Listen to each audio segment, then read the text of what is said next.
fingers are in the way. Sorry about all that. Let's see here. Lighting sucks, but that's typical, right? Hey, it's Wally. So this is the NEIPA that I brewed a week ago this past Saturday morning. So we're going to sit down, talk about what I like about it, what I don't like about it, what I feel I need to change about it, what I feel like would make this a lot better beer. It's Tuesday night. Tomorrow's Homebrew Wednesday. Ow! All right. So, before we get to the beer, let's talk about things that I've done. So, what have I done? So last week I ended the video talking about the CIP system. So, clean in place. And what I did, I used this dude. This is the half-inch ball. Half-inch MBT. When I say half-inch ball, it's the half-inch thread.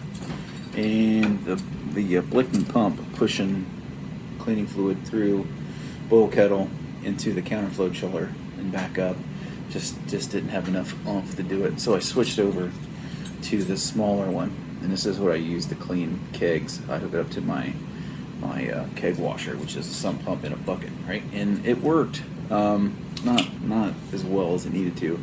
Again, expecting that Blickman Riptide to push it through, probably too much oomph, too much masking, too much for it. So that's it. So what have I done since then? Clothes transfer, got that done. The beer, it's, get to that. Rebuilt my taps. I didn't rebuild all the seals. I just rebuilt. These are Perlix, so I just rebuilt the front seal that the actual ball seats against. So I replaced all those. Because I had the one on the very far left that I poured this from, when I first started pouring that rye IPA, it was sealing, but not very well. And then it got to the point where it was blowing the little black cover off. So then I switched that over to the one beside it, which it worked for, I don't know, a couple weeks. Just started doing the same thing. So I ordered some seals, replaced all the seals. Now everything's good. Everything's good to go. So, geez, I feel like I've done more than just that. But anyway, so I dry hopped the beer, right? Everybody's seen that last week. One thing, I keep jumping ahead. Fuck it, we're gonna talk about the beer. So, the beer. What do I like about it? Is it IPA-ish? The body's light. It's too light for me. What should I have done? Should have mashed a little bit higher temperature. I mashed at 149. I need to mash probably 152-ish, a little bit higher. Leave some residual sugars. That also needs a little fuller mouthfeel, right? The flavor is pretty muted. I'm kind of thinking I needed probably an additional dry hop. I only did a single dry hop. I didn't do a double dry hop. I mean, the flavor of my beer is fine. Tastes good. It's got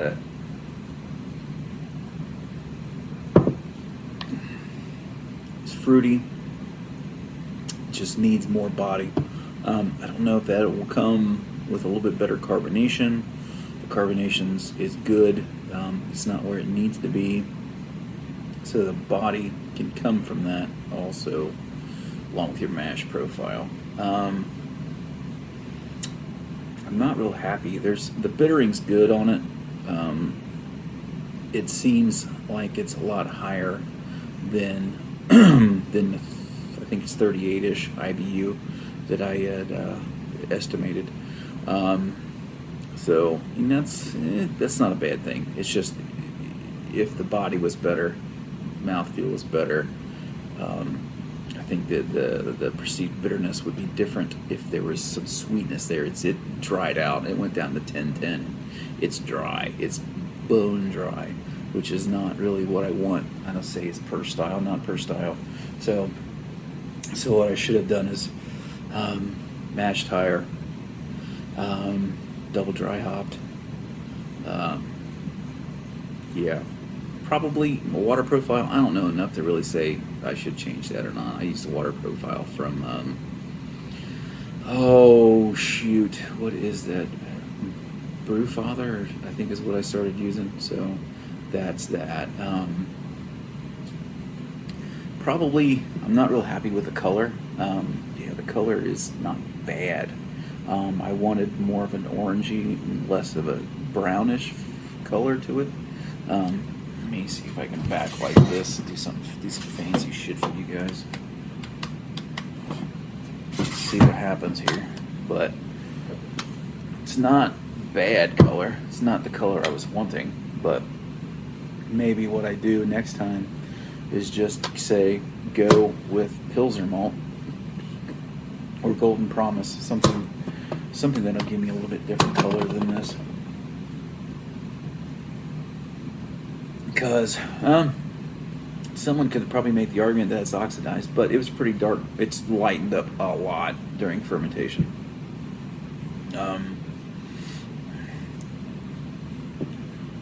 That's one thing I'm not happy with. So probably do I want to do it again? Now, there's another thing that I've read and I've seen and people read about is that Voss is really hard on aromatics. That the Kvike Voss strain kind of chews through everything so fast and it really pushes out a lot of the a lot of those aromas that you want to keep. And I was trying to keep that by fermenting under pressure. So I don't know. We'll see what happens. But it's a drinkable beer. It's not the worst beer I've ever made.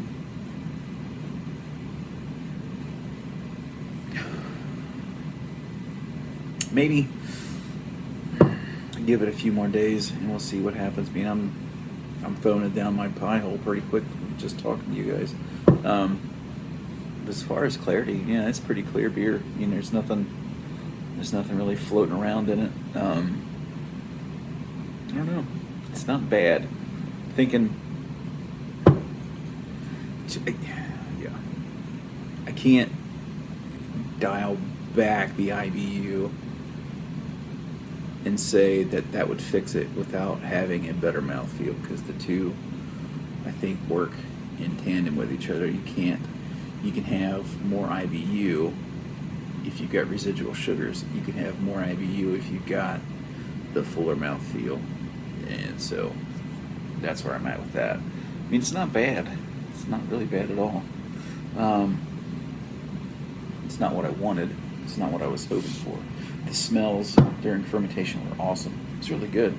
I don't know. Maybe the smell maybe the aroma kind of is a little bit better once all the trash kind of settles to the bottom. But there's not really much in there. Now I'll tell you what was good. Me adding the volume to the fermenter was nice. Because I got that keg full. The keg is absolutely full with waste left over, which is what I was wanting. I planned it. I actually had beer. I had Krausen up into the tea, the 4-inch tri-clamp tea that I had. So it worked. There's a lot, but in the end, fucking that Voss. It's an animal. It just takes off. It's crazy how active that is. One thing. So I've got some parts ordered. I've got this new tip. This is the old tip. I've got the new one and I'm gonna try to soak it in storage solution and see what would happen, because it's not working. I cannot get that thing to calibrate. So, and you read on the interwebs and it says. Sometimes it's a temperature. It can't read the temperature, so maybe I'm thinking it's just because it's dried out, and maybe it'll get better and work once it's hydrated. But anyway, so what's next? I bought some Philly sour yeast. One thing I've been I talked about it a year and change ago. I was at Wicked Weed a year ago, probably a couple weeks back. But anyway, they had this tart brown, and it was amazing. So I've been thinking about brewing a tart brown, and with the Philly sour. You don't have to do a kettle sour, right? So we'll see what happens. But that's kind of where my head's at. But I may try to do another NEIPA. So to go over the numbers, started out at 1055 and it finished. It started at 1062 and it finished at 1010. So it was just a little under 7%, which is what I was wanting. I was wanting a sub 7%, around the 6.5% beer. So I kind of overshot the percentage. But this is more hazy pale, but it's too bitter, in my opinion, for a hazy pale.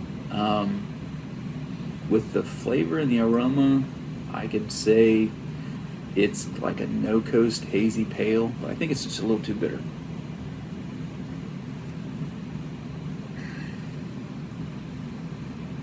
I think, yeah, a little too bitter for a hazy pale, but I think with the aroma,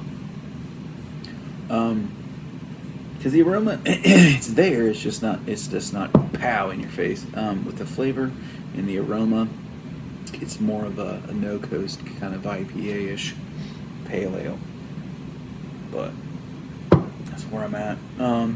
So yeah, I just need to get a good one underneath my belt, and that way I can fucking chuck it and call it a day and do whatever I want. But anyway, I'm really good at making IPAs, West Coast IPAs, clear beers, clean beers, fucking amazing. I do a great job.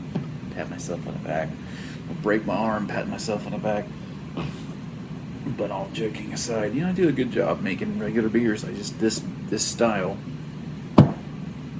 Can't do it. I fucking love the 30-minute boil. That's amazing. Absolutely is. But